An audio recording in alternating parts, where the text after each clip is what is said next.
ने बाहर जो कहा वो उसकी व्यक्तिगत सोच है। मगर उसकी व्यक्तिगत सोच इस परिवार के फैसले पर भारी ना पड़ी तो ठीक है।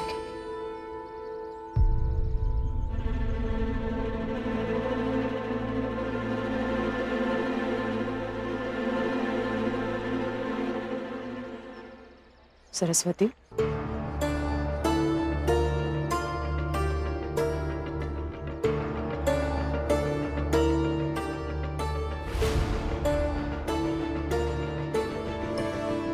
मैंने, तुम्हारे बाबूजी ने, यहाँ तक कि तुम्हारे दादाजी ने भी हमेशा तुम्हें इस घर की बहू कहा है, लेकिन कभी बहू माना नहीं है।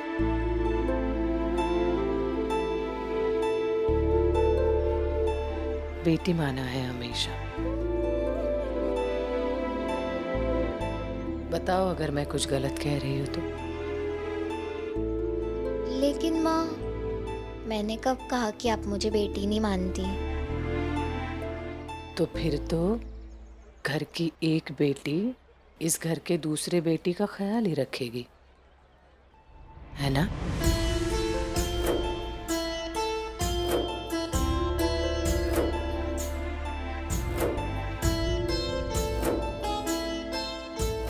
ताकि मोहल्ले वाले इस घर में आकर अपने ही घर में रह रही विमला को परेशान ना करें।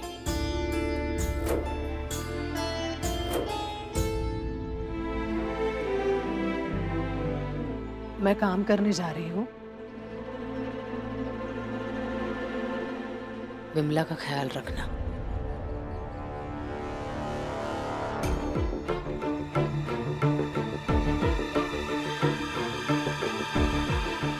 ये एक सास का हुक्म भी है,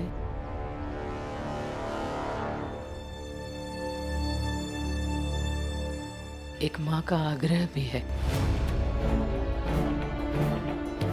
और उम्मीद भी है।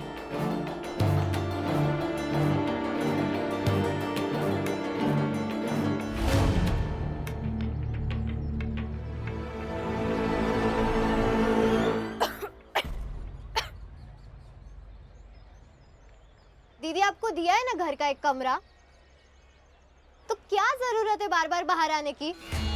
कुछ नहीं सरस्वती, अंदर बहुत घुटन हो रही थी।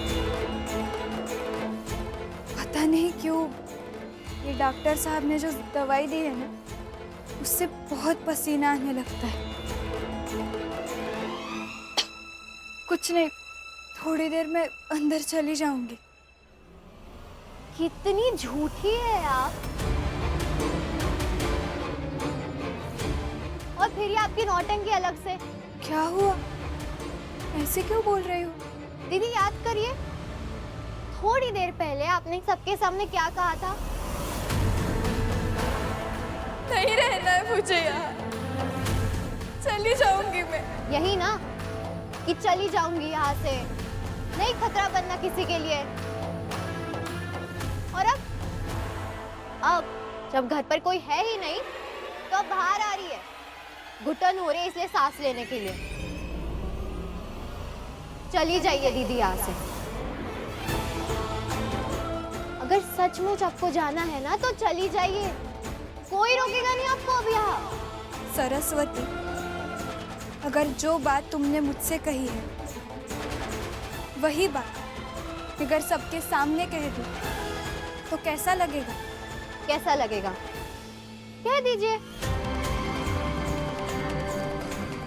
जिससे भी जो भी कहना है दीदी कह दीजिए।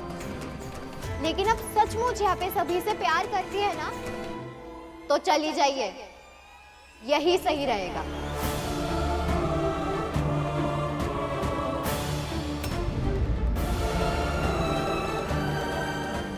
सुनो, जाऊंगी तो सबके सामने जाऊंगी, तुम्हारे कहने से नहीं जाऊंगी। हाँ, सुन रही हूँ। अब पहले से ही घर में समस्या कम है, अभी और समस्या बढ़ाएंगी या जाएंगी यहाँ से?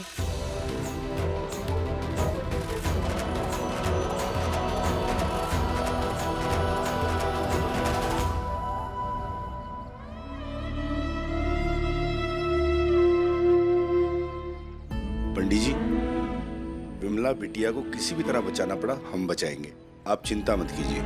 हाँ पंडित जी, अब देखिए हम लोगों के पास ज़्यादा पैसा तो नहीं है, मगर हम सब लोग जोड़कर चंदा इकट्ठा कर कर आपकी संभव मदद करेंगे। बस ये बता दीजिए कि डॉक्टर साहब ने कितना पैसा मांगा आपसे? डॉक्टर ने 10 रुपए बोला है। 10 रुपए? 10 रुपए? 10 रुपए तो बहुत होते हैं। मगर देखते हैं, कुछ न कुछ तो हम कर ही लेते हैं, और जिससे जितना बन पड़े लाकर जमा करते हैं। और हाँ, एक बात जरूर याद रखना, हम सबको पंडित जी की बेटी समझ के मदद नहीं करना है, बल्कि हमको ये सोच के मदद करना है कि हम सबकी बेटी है।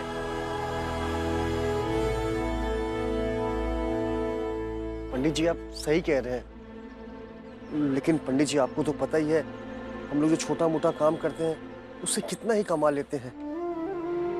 लेकिन आप निश्चिंत रहिए, अगर हमें ज्यादा पैसा कमाने के लिए आसपास के गांव भी जाना पड़ेगा, जाएंगे।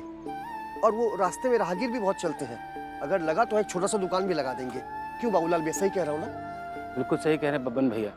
और पंडित जी, हम मिठाई तो बेच ही रहे हैं, आजकल पनीर की खपत बहुत बढ़ गई है। पंडित जी, हम मिठाई के साथ साथ पनीर भी बनाएंगे और खुद अपने हाथों से बांटने जाएंगे। बहुत अच्छे। मगर आप परेशान मत होइए, सब सही हो जाएगा। सही कह रहे हैं बाबूलाल जी। पंडित जी, आप बिल्कुल भी चिंता मत कीजिए, हम सब मिलकर इस मसले का हल जरूर निकालेंगे। पंडित जी, हम सब मिलके करेंगे, हो जाएगा, चिंता बिल्कुल मत कीजिए। जी बिल्कुल, हम इसे जोड़ पूरी लेंगे। कोशिश करेंगे। निश्चिंत रहिए, बिमला हम सबकी बेटी है, बिल्कुल। आप निश्चिंत रहिए।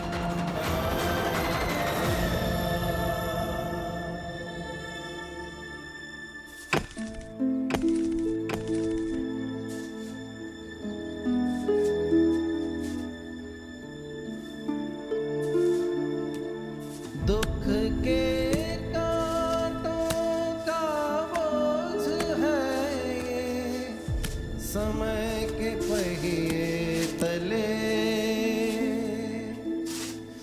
जैसे बिछे हो सांगारे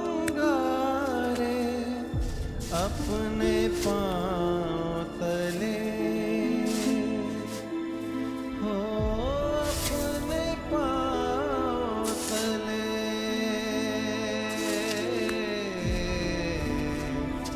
हो संघर्ष पथ में जीवन के त्याग के अपना मान, जीवन में कर्तव्य का पालन होता कर्म महान, होता कर्म महान, होता कर्म महान,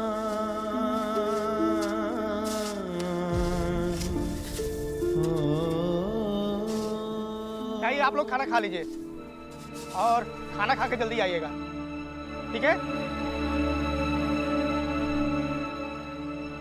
आप ही जाइए खाना।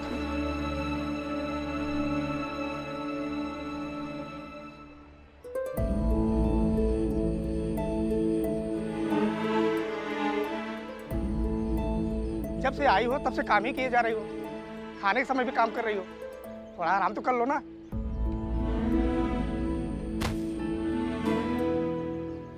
मेरी बेटी बहुत बीमार है, डॉक्टर ने कहा है 10 रुपए लाकर दीजिए, तभी इलाज शुरू करूंगा। कैसे करूं आराम? कर लो आराम।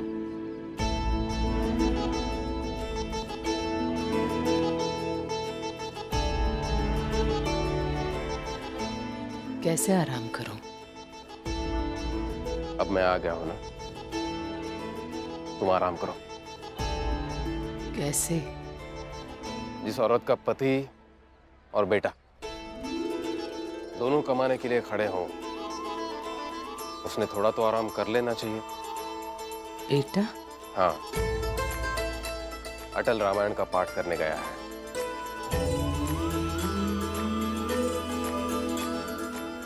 मेरी अनुमति लेकर गया है। तुम खाना खा लो और थोड़ी देर आराम करो, मैं कर लेता हूं।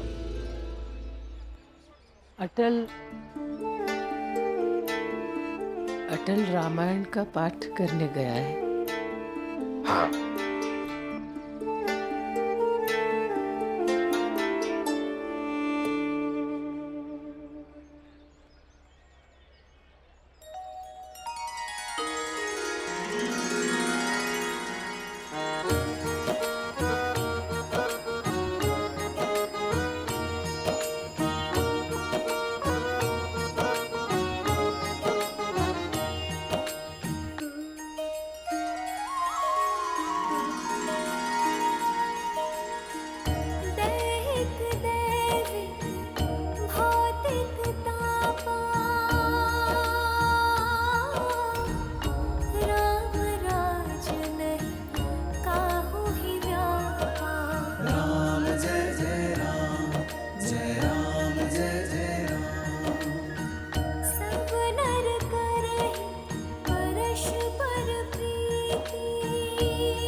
तिरस्कार अपमान सब सह के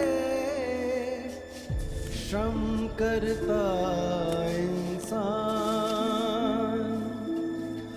अपने जीवन की नाव चलाए करके सुख का दान दुख और सुख दोनों को लेकर बहती जीवन धार फूल या कांटे जो भी मिले सब करे स्वीकार सब करे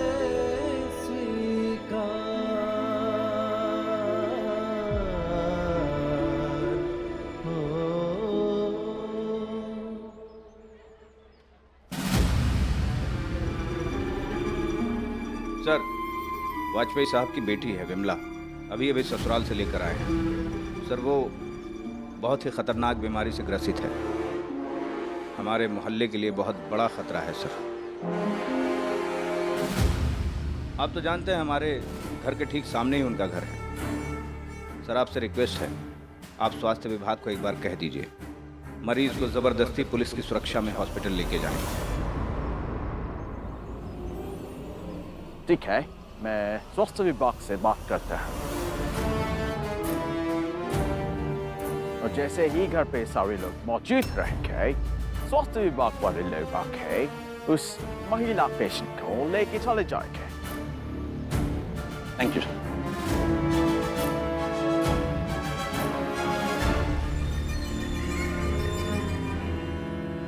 अटल की माँ ने कहा था, घर के लड़कों से हार गए ना, इसीलिए लड़कियों को निशाना बना रहे हैं, और वो भी बीमार लड़की को। बना रहे हैं तो क्या कर लेंगे हमारा? देखो, एक बार विमला मर जाए ना, तो ये जो वाजपेयी खानदान की उछल कूद है, ये सब बंद हो जाएगी पूरी तरह से।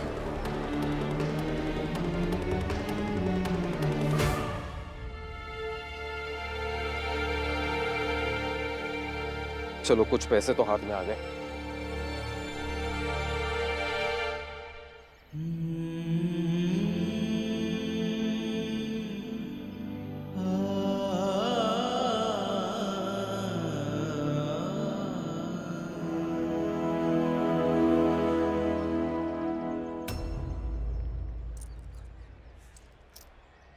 कुल मिलाकर 1.25 रुपया है।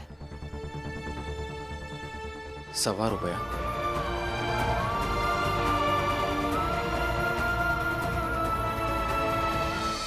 वाजपेयी जी,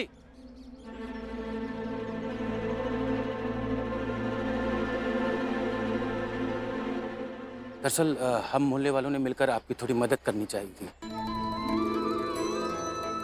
हम लोग ने थोड़े पैसे जोड़े हैं विमला बिटिया के लिए। पंडित जी सब मिलाकर 2 ही रुपए हुए हैं। रख लीजिए वाजपेयी जी, हम लोगों की तरफ से छोटी सी भेंट समझकर रख लीजिए। वाजपेयी जी रख लीजिए, संकोच मत कीजिए। अब ये मोहल्ला हम सबका है, तो आपकी बेटी की जिम्मेदारी भी तो हम सबकी हुई ना।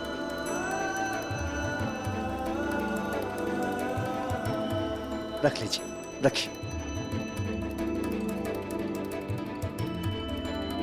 बहुत बहुत धन्यवाद आपका।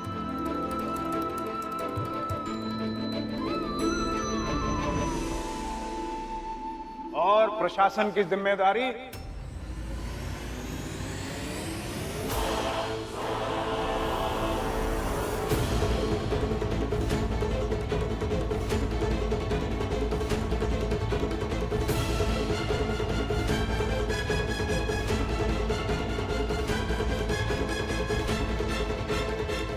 हम लोग कुछ समझे नहीं, आप कहना क्या चाहते हैं? बताते हैं। आइए।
पोजीशन।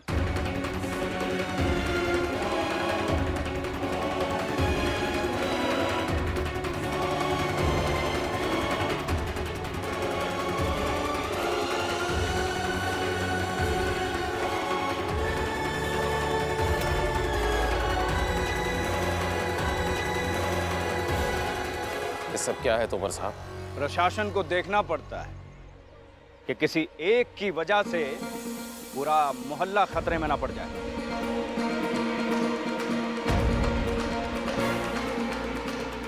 इसलिए आपने जो मरीज को अंदर छुपा के रखा है उसे बाहर ले आइए, हम उसे अपने साथ ले जा रहे हैं। कैसे?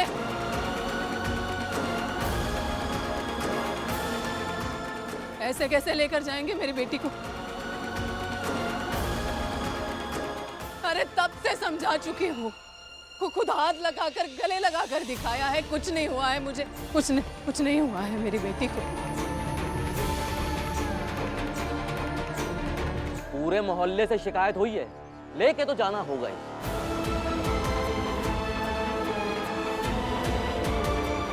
अब चाहे मर्जी से भेजिए या फिर दूसरे तरीके से, ये आपके ऊपर है।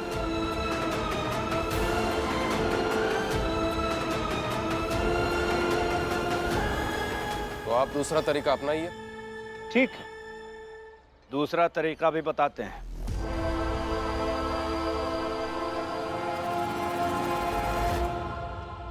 तानो बंदूक।